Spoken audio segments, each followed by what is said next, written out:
Hello my dear students, my name is Ritesh Kumar and I am here to teach you chemistry.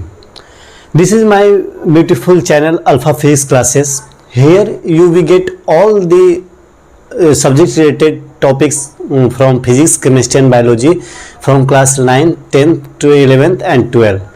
This channel is also designed for the competitive examinations like IIT JEE, NEET, AIIMS. In all the examination you will get each and every topic which is in that syllabus of that exam. So I am here going to deal about hydrogen bonding. So let us start the lecture now. But before proceeding lecture, I am going to tell you about my channel. So friends, हमारा channel जो है ये mainly आपको 9, 10, 11, 12 board examinations के लिए बनाए गए हैं और साथ ही साथ आपको कॉम्पिटिटिव एग्जामिनेशंस की तैयारी करवाएगी। अगर आप हमारे चैनल्स को फॉलो करते हैं तो आपको हर एक चीज़ वो जो भी पूछे जाते हैं, क्वेश्चंस हो गया, न्यूमेरिकल्स हो गया, टॉपिक मतलब जो आपको नोट्स चाहिए, लेक्चर नोट्स चाहिए, तो आपको सारे चीज़ इस चैनल के थ्रू मिलेगा। आपको यहाँ एलियन की नोट्स भी मिल जाएगी। अगर आप हमें कमेंट बॉक्स में हमें आप इन्फॉर्म करते हैं कि सर मुझे चाहिए, तो हम लोग वो भी आपको प्रोवाइड कर देंगे, वो हम लोग के पास है। तो फ्रेंड्स, आज हम लोग आपको जो मेरा टॉपिक है आज हाइड्रोजन बॉन्डिंग, वो मैं आपको पढ़ाने जा रहा हूँ। So let us start the topic now.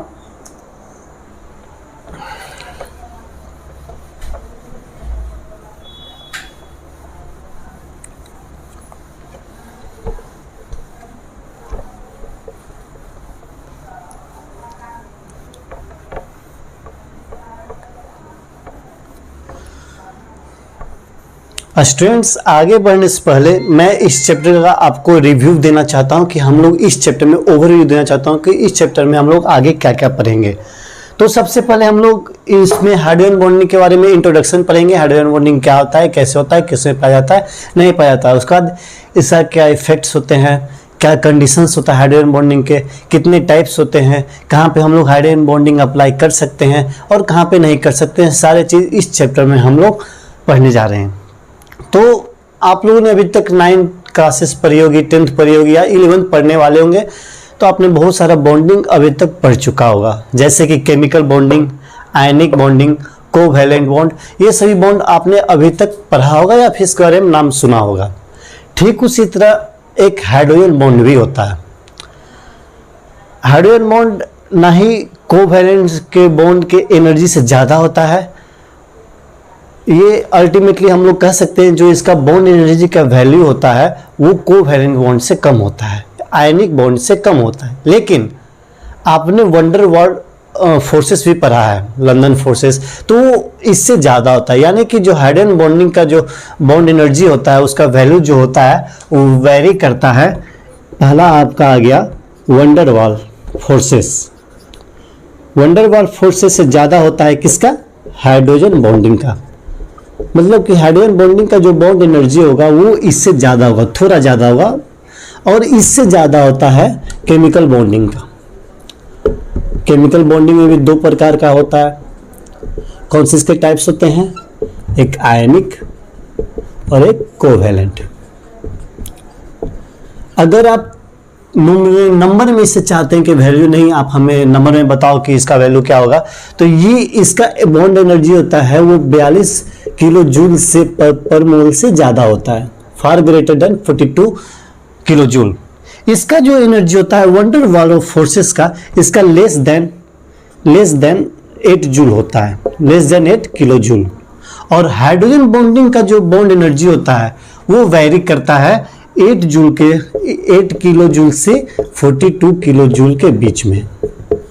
यानी कि जो हाइड्रोजन बॉन्डिंग का जो बॉन्ड एनर्जी होगा वो वंडर वर्ल्ड ऑफ फोर्सेस और कोवैलेंट या हम लोग बोल सकते हैं केमिकल बॉन्ड के बीच में होगा। अब बेसिकली हम लोग हाइड्रोजन बॉन्डिंग पढ़ते क्यों हैं, तो हाइड्रोजन बॉन्डिंग का बहुत सारा यूज है। हम लोग ये नहीं कह सकते कि सिर्फ हाइड्रोजन बॉन्डिंग का इतना सा यूज है, इसका फिजिकल, इनऑर्गेनिक, ऑर्गेनिक सारा केमिस्ट्री में इसका यूज आता है। जैसे कि आपसे अगर कोई पूछ दे कि हाँ ये बताओ ये वाटर में सोलुबल होगा या नहीं होगा तो ये कितना ज़्यादा, कितने स्ट्रेंथ तक होगा, तो हम लोग कहेंगे कि हाँ इसमें जिसमें हाइड्रोजन बॉन्डिंग है वो सोलुबल होगा। फिर आपसे कोई पूछ दे कि आपको 4 मॉलिक्यूल दे दिया है, बोल दे कि इसमें आपको बताना है कि किसमें बॉइलिंग पॉइंट ज़्यादा होगा, तो बॉइलिंग पॉइंट देखने का भी क्राइटेरिया हम लोग हाइड्रोजन बॉन्डिंग के थ्रू निकालते हैं। तो हम लोग बोल सकते हैं कि हाँ, जिसमें इसमें हाइड्रोजन बॉन्डिंग है, इसमें है, तो इसमें हाइड्रोजन बॉन्डिंग ज़्यादा होने के कारण बॉइलिंग पॉइंट भी ज़्यादा होगा। और इससे बहुत सारे केसेस ऑर्गेनिक केमिस्ट्री में भी आते हैं।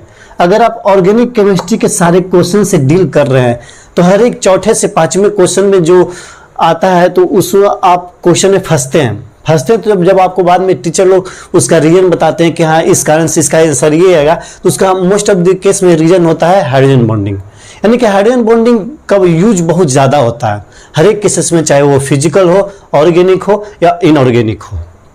अब ना हम लोग देखेंगे कि हाइड्रोजन बॉन्डिंग होते कैसे हैं।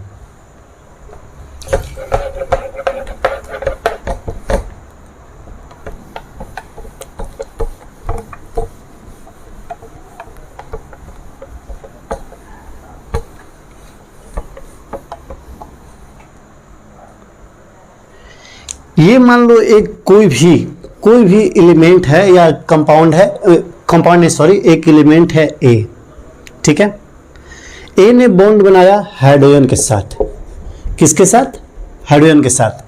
हाइड्रोजन ने फिर बॉन्ड बनाया एक एलिमेंट बी है, इसका बॉन्ड बनाया, ये नहीं बनाया, ये हमें पता नहीं है। अभी हमें सिर्फ ये पता है कि हाइड्रोजन ने ए के साथ बॉन्ड बनाया। ए क्या है? तो ए एक इलेक्ट्रोनेगेटिव एलिमेंट है। ए क्या है? Electronegative element.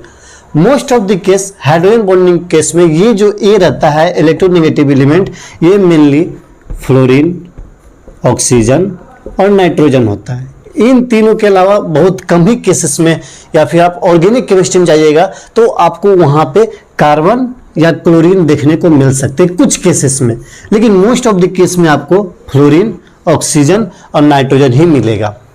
बी क्या है? तो बी एक ऐसा एलिमेंट है जिसके पास कुछ लोन पेयर है। लोन पेयर है, यहाँ पर ए ज्यादा इलेक्ट्रोनेगेटिव है, तो ये क्या करेगा? ये हाइड्रोजन से इलेक्ट्रॉन को खींचेगा अपनी ओर। यहां से ये इलेक्ट्रॉन को खींचना स्टार्ट किया, खींचा तो क्या हुआ? इसके पास पार्शियल नेगेटिव चार्ज आ गया। अब हाइड्रोजन ने अपना इलेक्ट्रॉन ए को दे चुका है। इलेक्ट्रॉन दे दिया मतलब क्या है कि वो पहले ए था तो ए से चेंज हो गया ए पॉजिटिव में, मतलब कि उसके पास कुछ पार्शियल पॉजिटिव चार्ज आ चुके हैं। ये पार्शियल पॉजिटिव आ गया।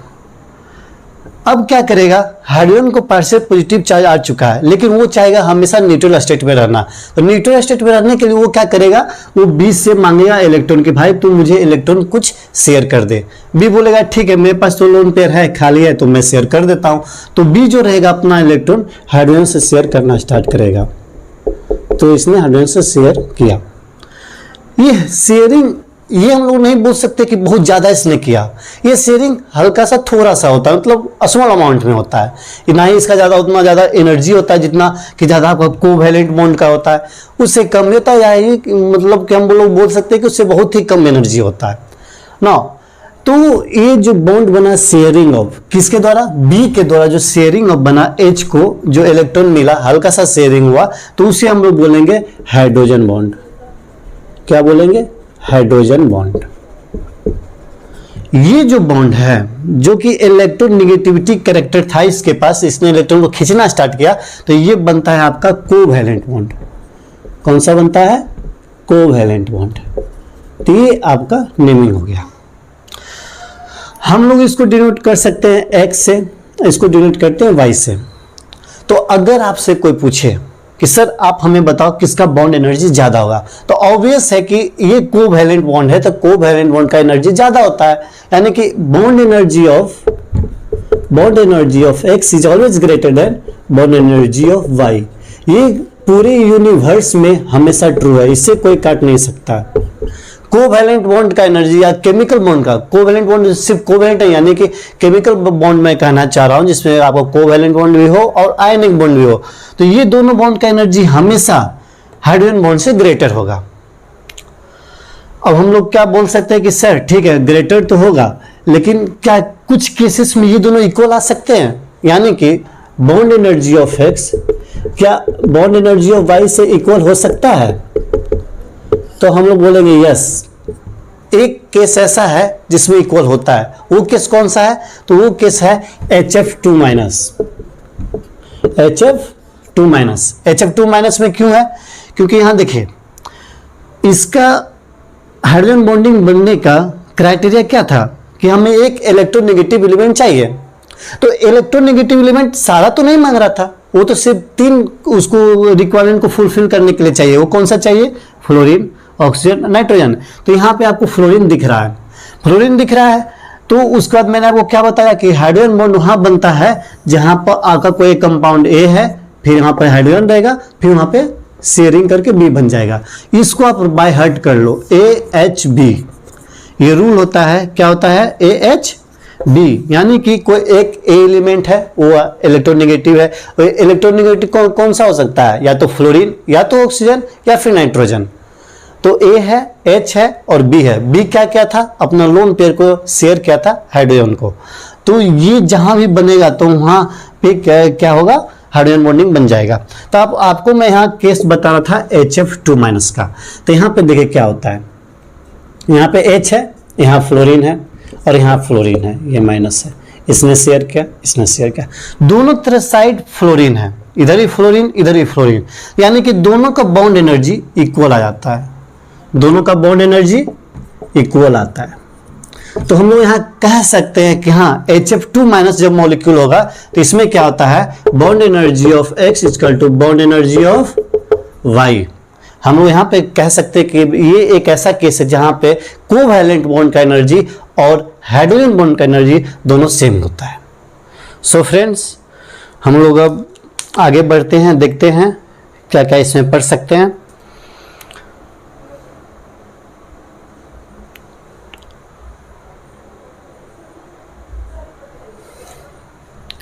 ना यहाँ देखो,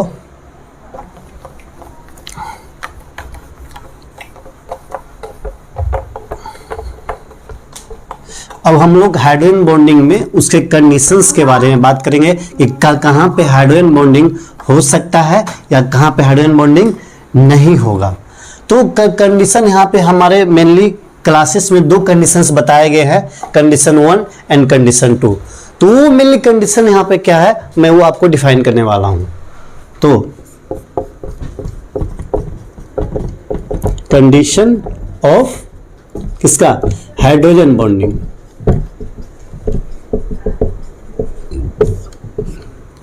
फर्स्ट कंडीशन क्या है कि हाइड्रोजन जो रहेगा ए और बी मॉलिक्यूल से जुड़ा रहेगा, ये दोनों हाईली इलेक्ट्रोनेगेटिव होना चाहिए। ए और बी हाईली इलेक्ट्रोनेगेटिव एटम होनी चाहिए। हाईली इलेक्ट्रोनेगेटिव कैसे? जैसे एग्जांपल हम लोग कह सकते हैं ऑक्सीजन, नाइट्रोजन, ठीक है। सेकेंड इसका कंडीशन क्या आता है कि इलेक्ट्रोनेगेटिव तो हाईली हो, लेकिन साथ ही साथ उसका जो साइज हो एटम का, size of atom should be small, size of atom should be small. तो ये दोनों को सेटिस्फाइड करने वाला हमारे पीरियोडिक टेबल में सिर्फ 3 एलिमेंट होते हैं। कौन कौन? Fluorine, oxygen, nitrogen. ये तीनों एलिमेंट जहां भी आपको हाइड्रोजन के साथ दिखे तो वहां पर आप डायरेक्टली बोल सकते हैं कि हाँ यहाँ पे हाइड्रोजन बॉन्डिंग बनेगी। क्या बनेगी? Hydrogen bonding. किसके साथ?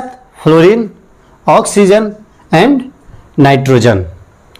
तो आपको यहाँ पे मैं कुछ क्वेश्चंस देने वाला हूं, वो आप थोड़ा देखिए, उसमें आपको और इससे जो कॉन्सेप्ट रहेगी आपको क्लैरिटी मिलेगी कॉन्सेप्ट पे। हम लोग का इस चैनल के थ्रू यही फोकस है कि आपको ज़्यादा से ज़्यादा स्टूडेंट्स जेईई नीट क्लियर करें। सो नाउ एक क्वेश्चन है H2S, H2SE, H2Ti। आपको यहाँ पे बॉइलिंग पॉइंट का ऑर्डर बताना है। क्या में बॉइलिंग पॉइंट का ऑर्डर क्या होगा? तो इस क्वेश्चन में बढ़ने से पहले आप ये जान लें कि बॉइलिंग पॉइंट हम लोग 2-3 तरीके से देखते हैं। क्या होता है उसका कंडीशन?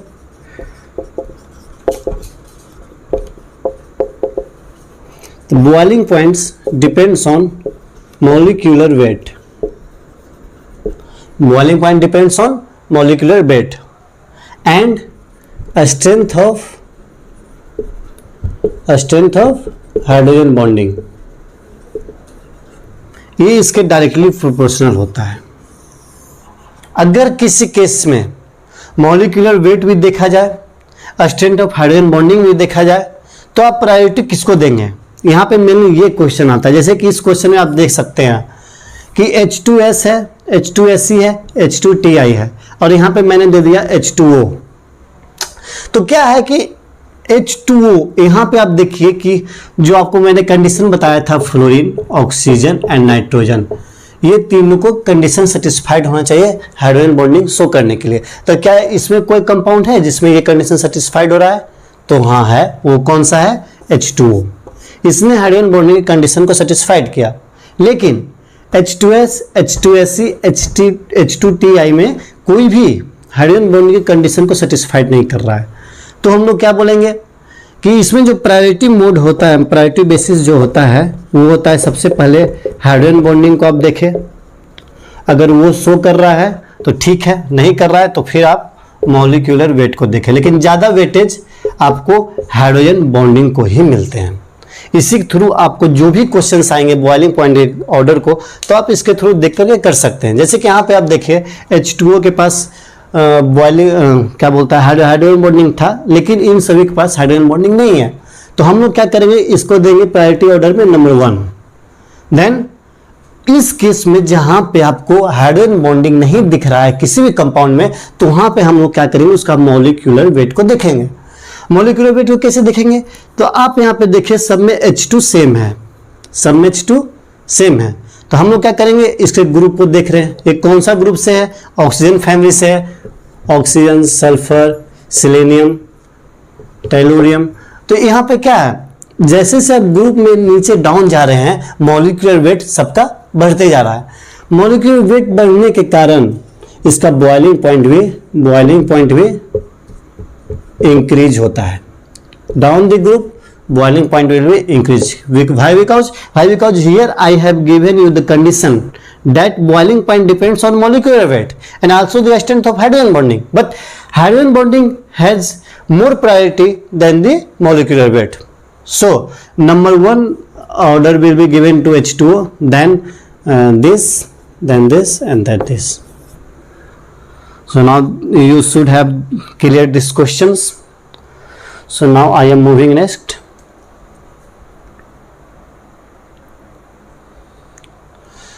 आपको अब मैं एक और क्वेश्चन बता रहा हूँ. ये भी क्वेश्चन काफ़ी अच्छा है,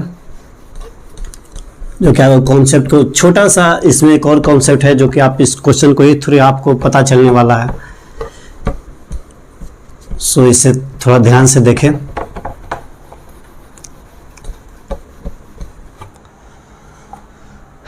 एक है ऑक्सीजन H शेयरिंग किया ऑक्सीजन से. दूसरा क्या है, ऑक्सीजन है, H है, शेयरिंग किया नाइट्रोजन से. तीसरा क्या है, नाइट्रोजन ने शेयरिंग किया हाइड्रोजन नाइट्रोजन से.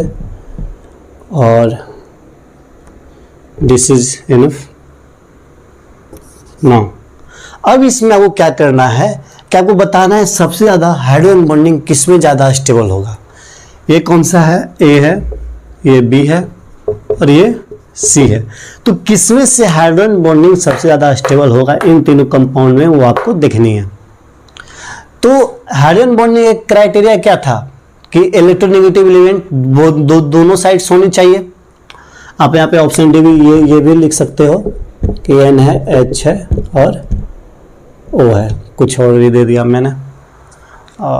तो यहाँ पे आप देखो ऐसे ये दोनों सेम ही दिख रहा है, लेकिन ठीक है.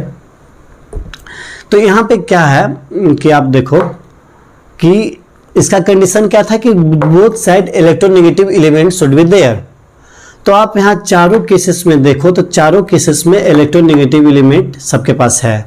इसके पास भी है, इसको ऐसे मिटाई, इसके पास भी है, इसके पास भी है और इसके पास भी है.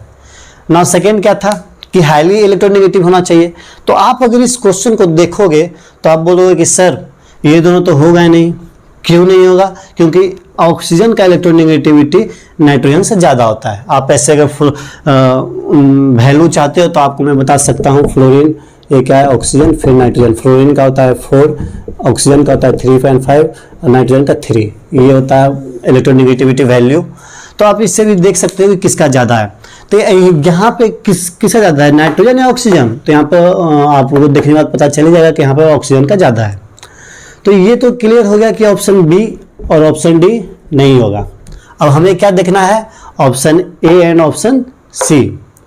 अब देखो यहाँ पे आपके थ्रू अगर कहा जाए कि सर इसके पास भी ऑक्सीजन है, ये नाइट्रोजन है, दोनों इलेक्ट्रोनेगेटिव है, लेकिन ये इसके पास तो इलेक्ट्रोनेगेटिव वैल्यू ज़्यादा है, और आप कहे भी है कि जिसके पास इलेक्ट्रोनेगेटिव वैल्यू ज़्यादा हो गई वो आपको हाइड्रोजन बॉन्ड शो करेगा। तो इसमें तो ये शो करना चाहिए according to you, but answer क्या होगा? Option C. क्यों ऑप्शन सी क्यों होगा? क्योंकि ये देखो अट्रैक्शन कर रहा है। अगर यहाँ पे ज़्यादा इलेक्ट्रोनेगेटिव वैल्यू होगा, ये तो ऐसे पार्शियल पॉजिटिव चार्ज है, तो ये क्या करेगा? इसी से इलेक्ट्रॉन खींचना स्टार्ट कर देगा कि ये पार्शियल नेगेटिव है और ये पार्शियल पॉजिटिव है। लेकिन हाइड्रोजन तो पहले से ही पार्शियल पॉजिटिव है, वो तो पहले से भिखारी है, तो वो अपना नेट इलेक्ट्रॉन कैसे देगा ऑक्सीजन को? वो तो पहले से ही पॉजिटिव है। तो ये दोनों अगर देखें तो ये इससे ज़्यादा कि मतलब इलेक्ट्रॉन ज़्यादा खींचेगा इसके कंपैरिजन में। नाइट्रोजन कंपैरिजन में ऑक्सीजन जो है ज़्यादा इलेक्ट्रॉन इससे अपने ओर ट्रांसफर कराएगा। तो इसलिए हमें देखना है कि हाइड्रोजन अस्टेबल हो, तो ये दोनों कंपाउंड में ज़्यादा स्टेबल किस में होगा? तो इसमें हो रहा है। क्यों? क्योंकि यहाँ पे नाइट्रोजन इससे कम इलेक्ट्रोनेगेटिव है, तो उससे कम इलेक्ट्रॉन अपने ओर विड्रॉ करेगा, जिसके कारण से कि यहाँ का जो हाइड्रोजन बॉन्डिंग होगा वो सबसे ज़्यादा अस्टेबल होगा, वो सबसे ज़्यादा अस्टेबल होगा। अब हम लोग बात करते हैं कि हाइड्रोजन बॉन्डिंग से क्या होते हैं। तो हाइड्रोजन बॉन्डिंग का इफेक्ट जो है हम लोग इफेक्ट भी नाम दे सकते हैं। तो उससे क्या होता है कि किसी मॉलिक्यूल का जो बॉइलिंग पॉइंट है वो इंक्रीज करना स्टार्ट करता है। जितना ज़्यादा हाइड्रोजन बॉन्डिंग उतना ही ज़्यादा बॉइलिंग पॉइंट, साथ ही साथ उस मॉलिक्यूल का विस्कोसिटी इंक्रीज करता है। तो ये सभी कुछ फिजिकल प्रॉपर्टी हैं वाटर के या लिक्विड के, जिसका हम लोग कह सकते हैं कि हाँ ये रहेंगे तो इससे आपका हाइड्रोजन बॉन्डिंग बनने के कारण ये भी बढ़ते हैं। तो हम लोग अब नेक्स्ट चलते हैं।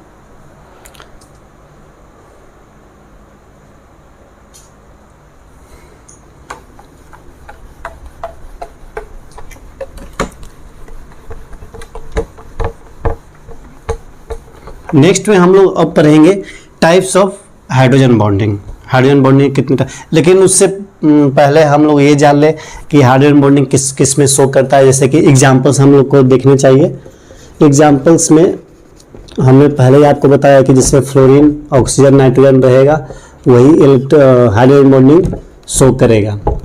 ये तो ठीक है, ये आपने थ्योरेटिकल बता दी, लेकिन आप एग्जाम्पल तो बताएं। तो एग्जाम्पल में आपका आता है H2O का, HF का, H2O, HF and NH3।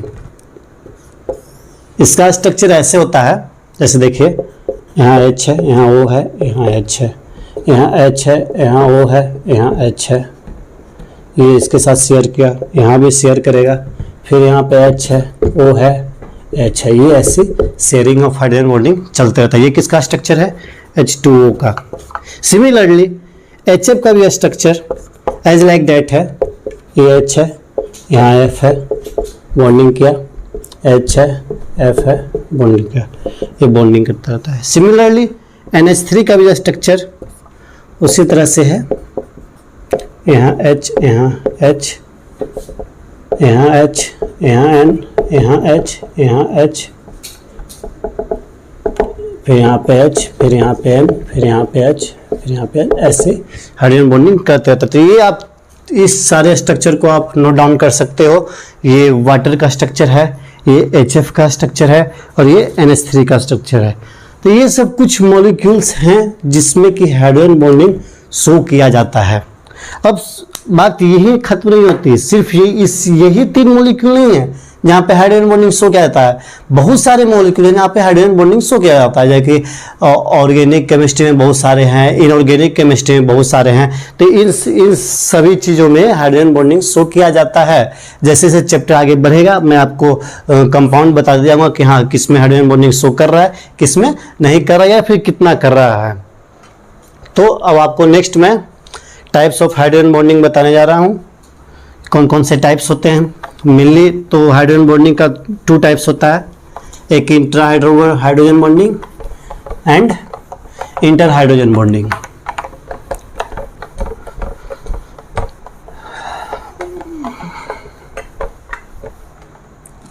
Now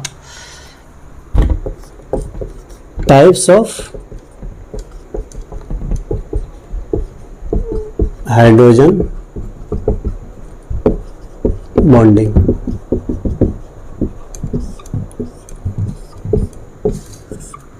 mainly इसमें 2 टाइप्स होते हैं, एक होता है इंटर और एक होता है इंट्रा। तो अब बात आती है कि हम लोग इसको क्लासिफाई कैसे किए, inter hydrogen bonding and intra hydrogen bonding में। इंटर में क्या होता है, इंटर को आप ऐसे भी एक ट्रिक इस्तेमाल कर सकते हैं कि हाँ हम लोग लिखते हैं इंटरनेशनल। इंटरनेशनल मतलब क्या, मोर देन 1 कंट्रीज, मतलब कि वैसा हाइड्रोजन बॉन्डिंग जिसमें एक मॉलिक्यूल से ज़्यादा अपने आप को एसोसिएट करते हैं, इंटरेक्शन करते हैं। यहाँ पर हाइड्रोजन बॉन्डिंग जो बनता है वो एक से ज़्यादा मॉलिक्यूल के बीच में बनता है। वो मॉलिक्यूल 2 हो सकते हैं, 3 हो सकते हैं, इनफाइनाइट नंबर हो सकते हैं। तो उस हाइड्रोजन बॉन्डिंग को हम लोग बोलेंगे इंटर हाइड्रोजन बॉन्डिंग, जिसमें मोर देन 1 मॉलिक्यूल पार्टिसिपेट करते हैं।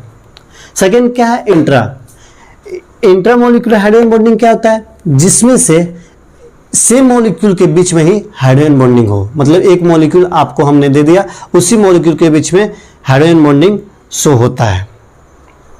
अब इंटर हो गया, इंटर हो गया। इंटर में क्या होता है, इसका भी 2 टाइप्स होते हैं, एक होते हैं होमोजीनियस और सेकेंड क्या होता है हेटेरोजीनियस। इसे बस ऐसे बोल दिया गया है, ऐसे होता नहीं है। आप नहीं भी याद करेंगे तो कोई ये इशू नहीं हो जाएगा कि नहीं मुझे याद करना जरूरी है, आप बस ऐसे देखने के लिए रख लो। होमोजीनियस में क्या होता है, जैसे कि अभी आपको मैंने एग्जांपल बताया था H2O का, HF का, NH3 का। तो ये सभी क्या कर रहे थे, हाइड्रोजन बॉन्डिंग बना रहे थे, एक मॉलिक्यूल से ज़्यादा बना रहे थे, लेकिन सारे मॉलिक्यूल्स क्या था, सेम टाइप्स का था। सारे क्या थे, H2O H2O H2O H2O, कोई दूसरा मॉलिक्यूल तो उसमें था नहीं। तो वो जो हाइड्रोजन बॉन्डिंग बनाएगा वो बनाएगा होमोजीनियस। किसका बनाएगा, होमोजीनियस हाइड्रोजन बॉन्डिंग, जिसका किसका है, इंटर मॉलिक्यूलर हाइड्रोजन बॉन्डिंग का। इसका एग्जांपल क्या है, H2O NH3। सेकेंड थिंग क्या है, हेटेरोजीनियस, मतलब कि मान लो मैंने वाटर को ले लिया और अल्कोहल को ले लिया। कैसे, ये देखो, ये मैंने अल्कोहल ले लिया और यहाँ पर मैंने वाटर ले लिया, इसमें हाइड्रोजन बॉन्डिंग बनाया। ये क्या है, ये है अल्कोहल, ये क्या है, ये है वाटर। दोनों डिफरेंट कंपाउंड्स है, मॉलिक्यूल्स है। ये तो अल्कोहल है, ये वाटर है, दोनों डिफरेंट है, लेकिन दोनों मॉलिक्यूल हाइड्रोजन बॉन्डिंग बना रहे हैं। तो इससे क्या होगा, ये हेटेरोजीनियस है। क्यों, क्योंकि 2 डिफरेंट मॉलिक्यूल हैं, एक वाटर है और एक अल्कोहल है। तो मेनली इंटर और हम लोग टाइप्स ऑफ हाइड्रोजन बॉन्डिंग को 2 टाइप्स में बांटते हैं, इंटर और इंट्रा। इंटर में क्या होता है कि उसको भी 2 टाइप्स में हम लोग पढ़ते हैं, ऐसा होता नहीं है लेकिन हम लोग पढ़ते हैं। क्या है, एक होमोजीनियस एक हेटेरोजीनियस। होमोजीनियस में क्या होता है कि सभी जितना भी मॉलिक्यूल होते हैं सभी एक ही मॉलिक्यूल बार बार अपने आप से एसोसिएट करते हैं। लेकिन हेटेरो में क्या होता है कि अलग अलग मॉलिक्यूल आकर के एक दूसरे से एसोसिएट करते हैं।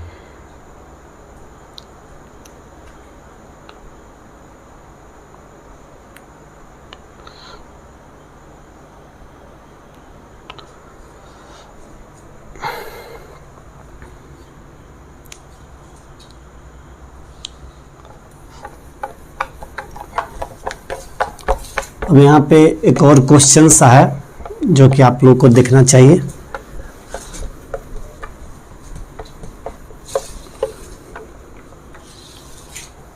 वो क्वेश्चन क्या है, क्वेश्चन है CH4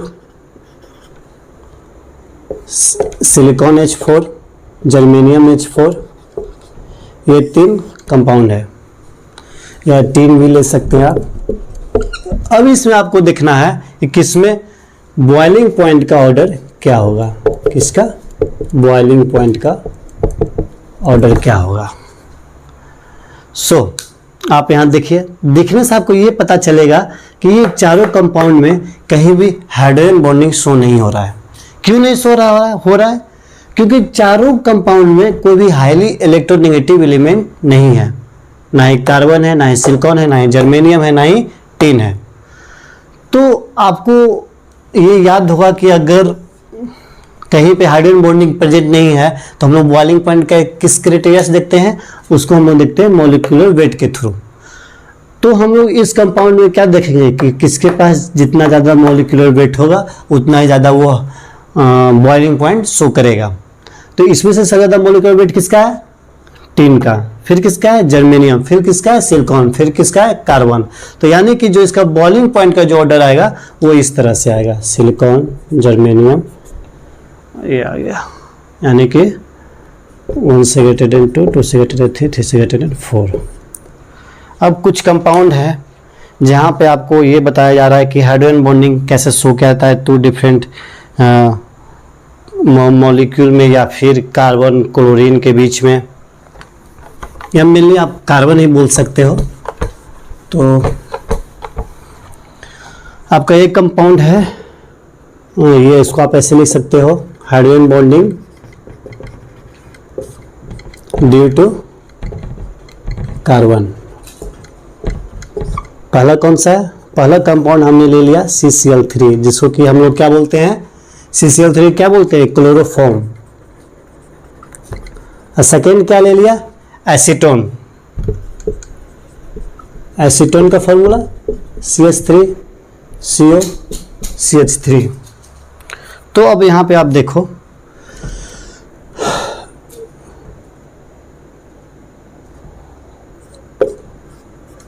ये कंपाउंड बना CCl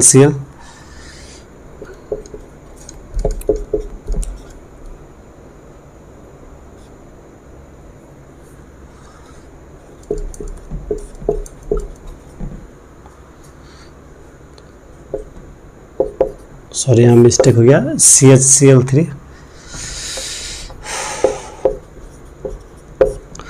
तो यहाँ पे देखो आप क्या क्या हो रहा है कि ये जो कंपाउंड बना कौन सा है? एक क्लोरोफॉर्म है और एक एसीटोन है। क्लोरोफॉर्म में क्या हुआ कि इसके पास 3 क्लोरीन एटम है। कितने? 3। यानी कि ये क्लोरीन इससे इलेक्ट्रॉन खींच रहा है, ये क्लोरीन इससे भी इलेक्ट्रॉन खींच रहा है, ये क्लोरीन इससे भी इलेक्ट्रॉन खींच रहा है। तो यहाँ क्या हो गया? ये जो हाइड्रोजन जो इसके साथ था वो हो जाएगा आपका partial positive charge. Partial positive charge होगा तो क्या होगा? इसके पास क्या है? ऑक्सीजन। क्या है? ऑक्सीजन। तो ये क्या करेगा? अपना लोन पेयर इस हाइड्रोजन को प्रोवाइड कर देगा। प्रोवाइड करने के बाद क्या हो जाएगा? यहाँ पे हाइड्रोजन बॉन्डिंग बन जाएगा। ये कुछ केसेस हैं जहाँ पे कार्बन के थ्रू आपका हाइड्रोजन बॉन्डिंग बनता है।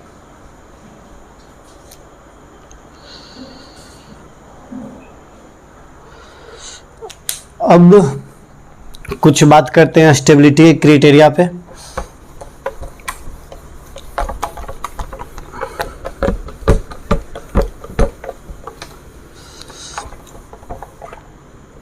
आपका एक कंपाउंड मैंने ले लिया अल्कोहल, क्या ले लिया? अल्कोहल। और एक ले लिया अमाइन। अल्कोहल का फॉर्मूला क्या है? ROH। अमाइन का क्या है? RNH, NH2 या NH3 वही कर सकते हैं, लेकिन मेनली हमें अल्कोहल का तक ही देखना है, इसलिए 3 एटम ही रहने दो। तो इसमें आप देखो, इसमें अगर हम बोले कि ये दोनों में ज़्यादा स्टेबल कौन सा है, अल्कोहल है या फिर अमाइन है, तो आप स्टेबिलिटी क्राइटेरिया कैसे देखोगे? तो इसका क्राइटेरिया है कि जिसके पास ज़्यादा इलेक्ट्रोनेगेटिव एलिमेंट होंगे, higher stability of electronegative, that will be more stable. यहाँ पे क्या है? यहाँ पे ऑक्सीजन है और यहाँ पे क्या है? नाइट्रोजन है। आपको मैंने इलेक्ट्रोनेगेटिविटी चेक करने का भी क्राइटेरिया क्या होता है, जैसे आप लेफ्ट से राइट की ओर जाइएगा तो इलेक्ट्रोनेगेटिविटी क्या होता है, इंक्रीज करता है। सेकेंड थिंग क्या है कि मैंने आपको वैल्यू भी बता रखा है कि नाइट्रोजन का 3 होता है और ऑक्सीजन का 3.5 होता है। तो इस दोनों में ज़्यादा इलेक्ट्रोनेगेटिव कौन है, ऑक्सीजन है नाइट्रोजन से ज़्यादा, तो इसलिए इससे ज़्यादा स्टेबल ये होगा। फिर थर्ड थिंग क्या है, मैंने एक अल्कोहल ले लिया और यहाँ पर भी एक अमाइन ले लिया, एज इट इज है, कोई ज़्यादा चेंजेस है नहीं। तो आप यहाँ पे देखो, पहले क्या होगा कि ये हाइड्रोजन बॉन्डिंग बनाएगा, इसने हाइड्रोजन बॉन्डिंग बनाया, इसको आप ऐसे ले लो, इसने इसके साथ हाइड्रोजन बॉन्डिंग बनाया और यहाँ क्या इसने इसके साथ हाइड्रोजन बॉन्डिंग बनाया, दोनों के पास ये OH है, OH है। लेकिन यहाँ पर भी वही क्राइटेरिया है कि इसके पास ऑक्सीजन है, ज़्यादा इलेक्ट्रोनेगेटिव है, इसके पास नाइट्रोजन है, ये कम उसे इलेक्ट्रोनेगेटिव है, तो जिससे कारण कि इसका जो रहेगा स्टेबिलिटी क्राइटेरिया इससे ज़्यादा होगा। क्यों? क्योंकि ये इसके पास ज़्यादा इलेक्ट्रोनेगेटिव एलिमेंट है जिसका प्रायोरिटी हायर है, जिससे कारण से इसका हाइड्रोजन बॉन्डिंग ज़्यादा होगा।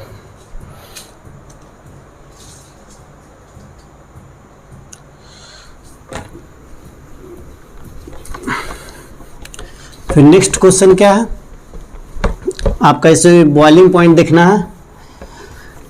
अभी तक जितने क्वेश्चन कराए गए हैं उसके अनुसार तो ये क्वेश्चन बन जाने चाहिए, लेकिन फिर भी एक बार हम लोग देख लेते हैं। क्वेश्चंस क्या है, HF, HCl, HBr और HI, इसे भी बॉइलिंग पॉइंट का ऑर्डर बताना है। अब आप लोग यहाँ से देखिए, क्या कोई कंडीशन है जो यहाँ पे हाइड्रोजन बॉन्डिंग को सेटिस्फाइड कर रही है, तो बोलेंगे यस बिल्कुल। कहाँ है, तो HF में है। क्यों है, क्योंकि यहाँ पे फ्लोरीन है और सेटिस्फाइड करने का कंडीशन क्या था, fluorine either oxygen either nitrogen, तो यहाँ पे हमें फ्लोरीन मिल गया। कोई और कंपाउंड है, नहीं है, तो यानी कि यहाँ पे हाइड्रोजन बॉन्डिंग बन रही है। हाइड्रोजन बॉन्डिंग बन रही है तो सबसे ज़्यादा तो प्रायोरिटी इसका होगा, तो इसको मैंने नंबर 1 दे दिया। फिर क्या, HCl है, HBr है, HI है, यहाँ पे हाइड्रोजन बॉन्डिंग नहीं बन रहा है, तो हम लोग क्या करेंगे, जहाँ पे भी हाइड्रोजन बॉन्डिंग नहीं बन रहा है तो हम मॉलिक्यूलर वेट का क्राइटेरिया लगाएंगे। जब यहाँ मॉलिक्यूलर वेट का क्राइटेरिया लगाते हैं तो सबसे ज़्यादा मॉलिक्यूलर वेट किसका है, तो सबसे ज़्यादा मॉलिक्यूलर वेट आयोडीन का है, followed by bromine, followed by chlorine.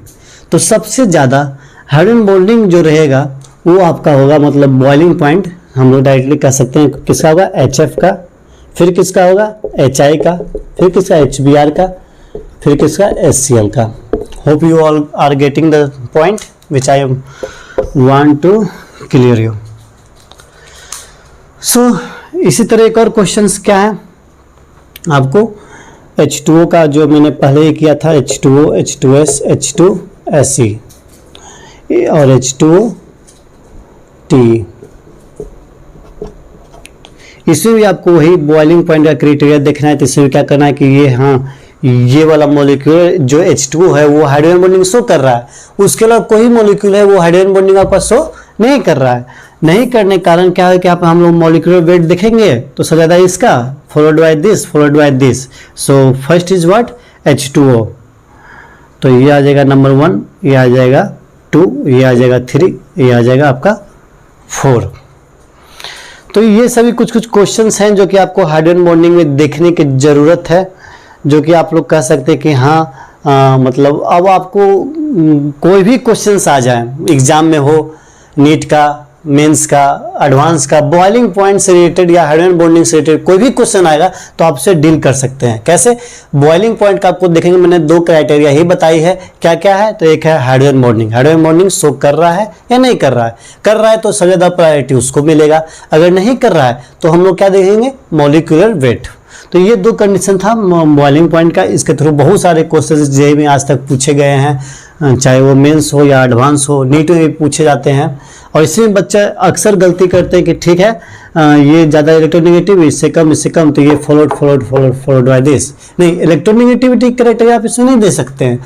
बस वो 3 ही एलिमेंट होते हैं, कौन कौन? फ्लोरीन, ऑक्सीजन और नाइट्रोजन। उसके अलावा जो भी आपका एलिमेंट आएगा उसमें बोलेगा बॉइलिंग पॉइंट। आप देखो तो उसमें आंख बंद करके आपको सीधे से मॉलिक्यूलर वेट देखना है, उसमें आपको हाइड्रोजन बॉन्डिंग देखना नहीं है, क्योंकि आपका हाइड्रोजन बॉन्डिंग होता ही नहीं है। तो आपको ये कंडीशन था, आपको बतानी थी, बता दिया। फिर नेक्स्ट क्या है, कुछ लोग ये पूछते हैं कि भाई बताओ सॉलिड का डेंसिटी ज़्यादा होता है लिक्विड के कंपैरिजन में। अगर हम लोग डेंसिटी की बात करें तो क्या होता है, डेंसिटी में सॉलिड का लिक्विड से ज़्यादा होता है या आप भी जानते हैं, मैं भी जानता हूँ, हर एक कोई जानता है। लेकिन फिर भी सॉलिड लिक्विड में फ्लो क्यों करता है? सॉलिड को तो लिक्विड में फ्लो नहीं करना चाहिए था, इसका डेंसिटी ज़्यादा है, डूब जाएगा। तो यहाँ पे क्राइटेरिया ये बता दिया है कि नहीं, हर एक सॉलिड जो भी होते हैं वो लिक्विड में फ्लोट नहीं करते हैं, हर एक कोई डूब जाता है, सिंक करता है। लेकिन आइस जो होता है, आइस वो वाटर में फ्लोट क्यों करता है, वो क्यों नहीं डिजोल्व हो जाता है? क्योंकि ये तो है सॉलिड है। हम लोग जानते हैं कि जो भी सॉलिड होते हैं उनका क्या होता है कि डेंसिटी लिक्विड से ज़्यादा होता है। डेंसिटी जब ज़्यादा होने के कारण हम लोग क्या बोलेंगे कि वो सॉलिड को लिक्विड में डिजोल्व हो जाना चाहिए। लेकिन आइस एक ऐसा सॉलिड है जो कि वाटर में डिजोल्व नहीं होता है। क्यों नहीं होता है? क्योंकि इसमें हाइड्रोजन बॉन्डिंग शो किए जाते हैं। यहाँ पे जब इसका स्ट्रक्चर देखा गया माइक्रोस्कोप को यूज करके, तो यहाँ पता चला कि इसके पास हाइड्रोजन बॉन्डिंग है। हाइड्रोजन बॉन्डिंग रहने के कारण ही इसका ये जो आइस है वो वाटर में फ्लोट नहीं करता है। अब क्यों नहीं करता है हाइड्रोजन बॉन्डिंग? ठीक है, आपने बता दिया कि ठीक है हाइड्रोजन बॉन्डिंग होता है, मैंने इसको याद कर लिया कि ठीक है हाइड्रोजन बॉन्डिंग होता है तो ये फ्लोट करेगा वाटर के ऊपर। लेकिन क्यों करेगा? हाइड्रोजन बॉन्डिंग रहेगा तो क्यों करेगा? क्योंकि इसका स्ट्रक्चर ऐसा ही बनाया गया है, जो कि मैं अभी आपको दिखाता हूँ, जिससे थ्रू जब आपको स्ट्रक्चर देखेंगे तो आप समझ जाएंगे कि हाँ आइस क्यों फ्लोट करता है वाटर के ऊपर।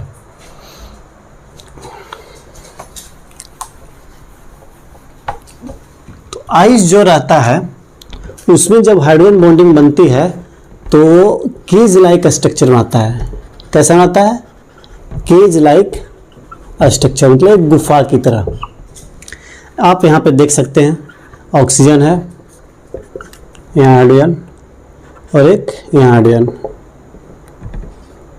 Oxygen hydrogen, oxygen hydrogen.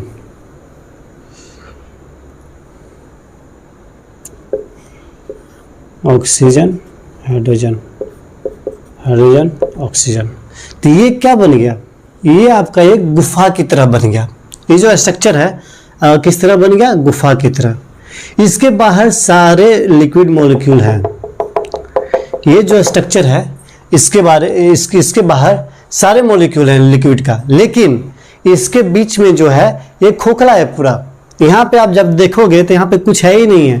ये पूरा मीडियम एक वैक्यूम की तरह काम करता है। ये पूरा ये बिल्कुल खाली है। तो ये खोखला रहने के कारण यहाँ पे क्या होता है कि आइस का जो डेंसिटी होता है वो वाटर से कम हो जाता है।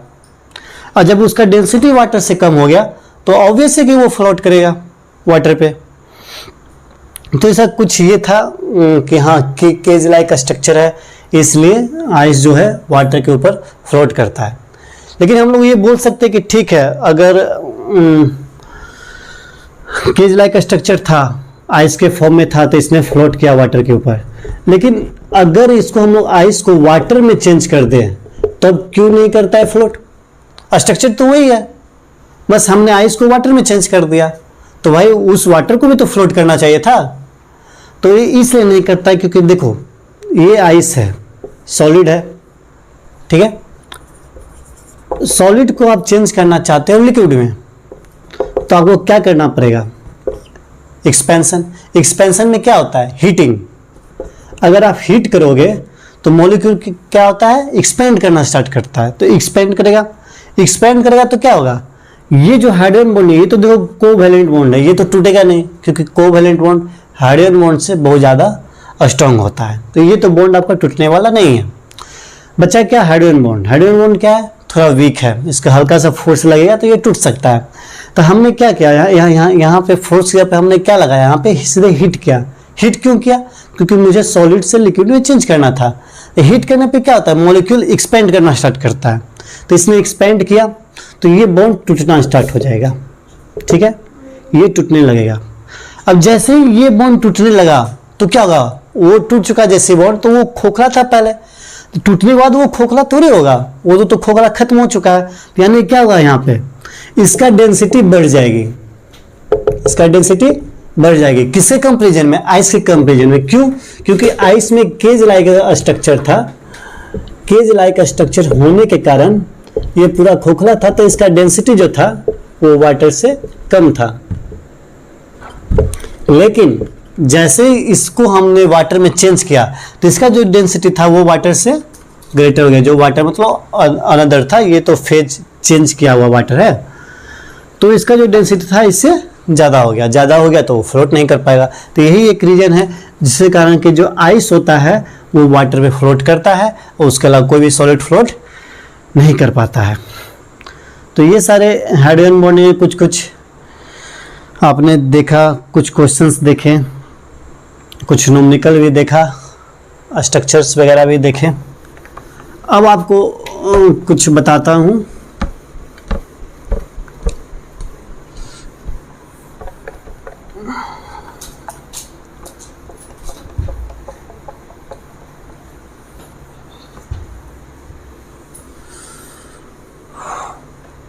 आपको मैंने बताया था हाइड्रोजन बॉन्डिंग का 2 टाइप्स होता है, एक क्या होता है इंटर, एक क्या होता है इंट्रा। अब अगर आपसे कोई पूछे कि भाई बताओ बॉन्ड एनर्जी हो या बॉइलिंग पॉइंट हो, बॉइलिंग पॉइंट इंट्रा से ज़्यादा क्यों होता है, क्यों हम लोग बोलते हैं कि हाँ जो इंटर हाइड्रोजन बॉन्डिंग है उसका जो बॉइलिंग पॉइंट होगा इंट्रा से ज़्यादा होगा, क्योंकि उसका एक रीजन है, वो मैं आपको बता रहा हूँ। इंट्रा जो होते हैं वो सेम मॉलिक्यूल के बीच में होते हैं। जैसे कि आप यहाँ देख लो ऑर्थोनाइट्रोफिनॉल, ये क्या है ऑर्थोनाइट्रोफिनॉल, इसने हाइड्रोजन बॉन्डिंग किया, ये सेम मॉलिक्यूल के बीच में किया, तो ये क्या था, ये था इंट्रा।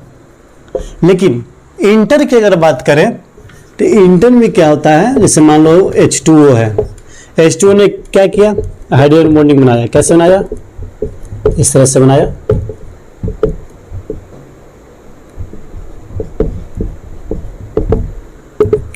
तो यहां क्या हो रहा है, एक मॉलिक्यूल दूसरी मॉलिक्यूल से एसोसिएट कर रहा है, एक मॉलिक्यूल क्या कर रहा है, दूसरे मॉलिक्यूल से एसोसिएट कर रहा है, मतलब कि उसका मॉलिक्यूल का जो साइज है वो बढ़ते जा रहा है। साइज बढ़ रहा है तो क्या हो रहा है, उसका सरफेस एरिया भी इंक्रीज कर रहा है ना, उसका सरफेस एरिया भी इंक्रीज कर रहा है। यहाँ क्या है, यहाँ आपका सरफेस एरिया कांस्टेंट है, चाहे वो मॉलिक्यूल का मॉलिक्यूलर वेट कितना भी हो, लेकिन वो तो कांस्टेंट है ना। इसका एक बार अगर हम लोग मॉलिक्यूलर वेट निकालते हैं तो हमें पता चलेगा कि हाँ इसका मान लो 300 जूल है या 300 किलो जूल है, ये मैंने निकाल लिया। लेकिन यहाँ जो हाइड्रोजन बॉन्डिंग शो कर रहा है इंटर में, वो क्या कर रहा है, डिफरेंट डिफरेंट मॉलिक्यूल ऐड होते जा रहे हैं, ऐड होते जा रहे हैं, ऐड होते जा रहे हैं। तो इससे क्या होगा कि इसका सरफेस एरिया बढ़ रहा है, सरफेस एरिया बढ़ रहा है तो इसका बॉइलिंग पॉइंट भी बढ़ जाएगा। तो यही एक कारण है कि इंटर में क्या होता है कि मॉलिक्यूल अपने आप में एक एसोसिएट करते हैं तो उसका जो सरफेस एरिया होता है वो बढ़ते जाता है। सरफेस एरिया बढ़ने के कारण उसका बॉइलिंग पॉइंट भी बढ़ता है, जिससे कि हम लोग कह सकते हैं कि हाँ जो बॉइलिंग पॉइंट है वो इंटर का इंट्रा से बॉइलिंग पॉइंट ज़्यादा होगा। क्यों होगा, क्योंकि मैंने आपको ये रीजन यहाँ पे बता चुका है, ये स्ट्रक्चर आप कभी भी देख लेना। सेकेंड थिंग क्या है,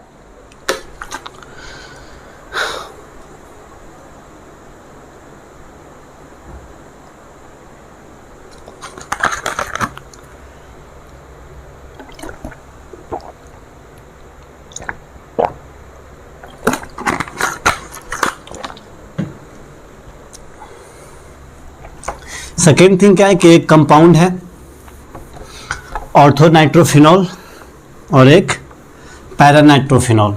इसमें हाइड्रोजन बॉन्डिंग कैसे होता है वो मैं आपको शो कर रहा हूँ। इसमें भी आप देख सकेंगे किसमें इंट्रा हो रहा है, किसमें इंटर हो रहा है। उसका बेसिकली एग्जांपल है, ये देखो, ये मैंने एक कंपाउंड बनाया, ये OH है, ये NO है, ये NO2 है। ये क्या है? Ortho nitrophenol. अब यहाँ पे देखो, इसमें हाइड्रोजन बॉन्डिंग इसके साथ बना लेगा। क्यों बनाएगा?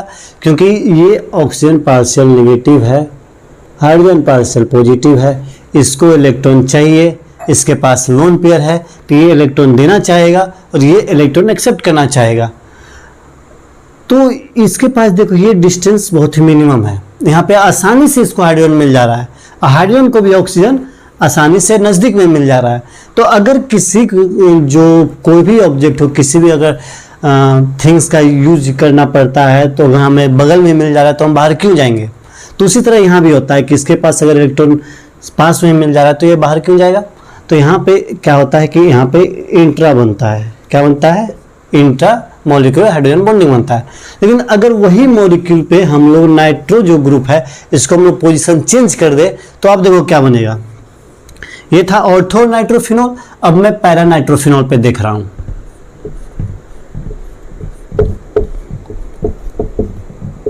तो ये NO2 ग्रुप है, मैंने एक यहां ले लिया कंपाउंड, सेम कंपाउंड,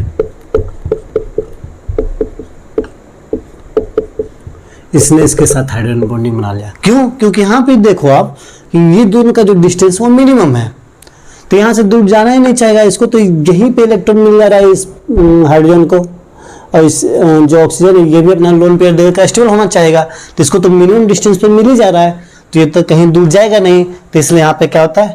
इंटर। तो ये सारे कुछ क्राइटेरिया हैं जहाँ पे आपको खुद देखना पड़ेगा कि कहाँ पे मॉलिक्यूल स्टेबल होंगे या नहीं होंगे। एक और जैसे क्राइटेरिया होता है कि हाँ अगर कोई एक कंपाउंड है जिसका 5 या 6 मेंबर, ये एक आपका ट्रिक है, इसको आप लोग याद कर लो तो काफ़ी अच्छा रहेगा। कोई भी एक रिंग है, इसे मैं अच्छा से लिख देता हूँ।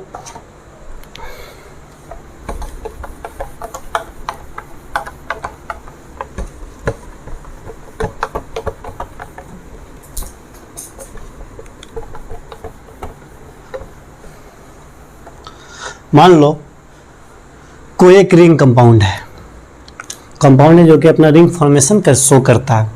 तो क्या है कि अगर वो रिंग 5 और 6 मेंबर्ड होंगे, 5 और 6 मेंबर्ड, तो वो क्या करेगा? इंट्रामोलिक्यूलर हाइड्रोजन बॉन्डिंग शो करेगा। कौन सा? इंट्रामोलिक्यूलर। इसको आप लोग बाय हार्ट कर लो, एकदम दिल में उतार लो, इसको भूलना नहीं है। अगर कोई भी मॉलिक्यूल हम लोग देख रहे हैं उसमें हम लोग हाइड्रोजन बॉन्डिंग ने शो कराया, तो उसमें देखा कि अगर वो 5 या 6 मेंबर रिंग बना रहा है तो हम लोग क्या बोलेंगे कि वो इंट्रामोलिक्यूलर हाइड्रोजन बॉन्डिंग शो कर रहा है। लेकिन अगर वहीं पे मॉलिक्यूल में हमने रिंग तो बना, लेकिन अगर मोर देन 6 मेंबर्ड रिंग बन गया तो हम लोग क्या बोलेंगे कि ये कौन सा शो करेगा? इंटरमोलिकुलर। क्योंकि 6 मेंबर रिंग जो होता है हम लोग जानते हैं कि बहुत ज़्यादा स्टेबल होता है। कितने भी ऑर्गेनिक कंपाउंड, अगर आप लोग जाइएगा क्वेश्चंस देखते हैं तो वहाँ पे देखते हो कि जो 6 मेंबर होता है, जैसे कि बेंजीन क्या है? 6 मेंबर रिंग है, ये सबसे ज़्यादा स्टेबल होता है। क्यों? क्योंकि यहाँ पे एरोमेटिसिटी को ये फॉलो करता है, और वो जो भी कंपाउंड जिसके पास ज़्यादा एरोमेटिक कैरेक्टर होता है तो वो ज़्यादा स्टेबल होगा, ये तो ऑब्वियस आप भी जानते हो। तो यहाँ पे क्या है कि अगर रिंग 7 मेंबर या 8 मेंबर का बन जाता है तो वो एरोमेटिसिटी को फॉलो नहीं कर पाता है मोस्ट ऑफ द केस में, तो जिस कारण से क्या होता है कि वो उतना स्टेबल होता नहीं है। तो इंटर क्या करेगा? वो सेम कंपाउंड में तो नहीं बॉन्ड बना सकता है। क्यों नहीं बना सकता है? क्योंकि वो स्टेबल ही नहीं होगा। तो वो क्या करता है? दूसरे मॉलिक्यूल से बॉन्ड बनाना स्टार्ट कर देता है। कौन सा? जो कि मोर देन 6 मेंबर रिंग होगा। जैसे कि आप ये देखो, यहां OH था, यहां क्या है? NO। इसने इसके साथ शेयरिंग किया, ठीक है। अब आप इसका गिनो 1 2 3 4 5 6 मेंबर। ये कौन सा रिंग बना? ये बना आपका 6 मेंबर रिंग। 6 मेंबर रिंग बन गया तो यहाँ पर क्राइटेरिया क्या है? क्राइटेरिया क्या है कि ये शो करेगा इंट्रामोलिकुलर। कौन सा शो करेगा? इंट्रामोलिकुलर। तो इसलिए हम लोग कहते हैं कि हाँ, जो ऑर्थोनाइट्रोफिनॉल है वो इंट्रा शो करता है, और वहीं पे क्या है जो पैरानाइट्रोफिनॉल वो क्या है? इंटर शो करता है। क्यों? क्योंकि वो आपको मैं उसका भी ऐसे आप एक बार देख लेना, इसी तरह का स्ट्रक्चर है तो उसको भी आप एक बार देख लेना अपने से। जब नहीं होगा तो आप कमेंट बॉक्स में डाल देना, मैं उसका भी स्ट्रक्चर बना करके आपको दे दूंगा।